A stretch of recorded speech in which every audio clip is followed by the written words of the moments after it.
আসসালামু আলাইকুম ওয়া রাহমাতুল্লাহি ওয়া বারাকাতুহু। সম্মানিত দর্শক, জানো এবং মানো চ্যানেলে আপনাদেরকে স্বাগতম। দেখুন দর্শক, আমরা মানুষের তৈরি ইংরেজি মাস খুব ভালোভাবে জানি এবং উদযাপন করি, এবং উদযাপন না করাকে মূর্খতা ও অসামাজিকতা ইত্যাদি মনে করি। কিন্তু আল্লাহ তাআলা ও তার নবী সাল্লাল্লাহু আলাইহি সাল্লাম বা ইসলামের যে 12টি মাস আছে এবং এই মাসের সম্পর্ক চাঁদ ওঠার সাথে, এবং এই 12 মাসের প্রত্যেকটা মাসের ফজিলত আছে।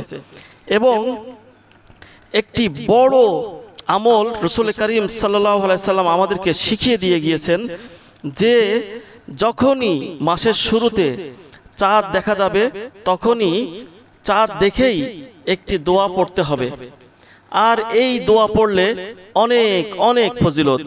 অতএব দোয়াটি উচ্চারণ ও অর্থসহ উল্লেখ করা হলো।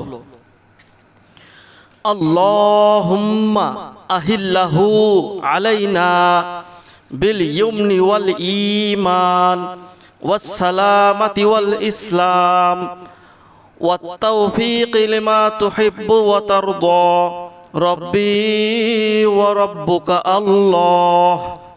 অর্থ, আয় আল্লাহ, আমাদিগকে এই চন্দ্র দেখান নিরাপত্তা ও ঈমানের সহিত, শান্তি ও ইসলামের সহিত, আপনার সন্তুষ্টি ও পছন্দের তাওফিকের সহিত। হে চন্দ্র, আমার ও তোমার প্রভু আল্লাহ তাআলাই। সম্মানিত দর্শক, আল্লাহ তাআলা আমাদেরকে আরবি মাসের প্রত্যেক নতুন চাঁদ দেখে এই দোয়াটি পড়ার তৌফিক দান করুন। আমিন।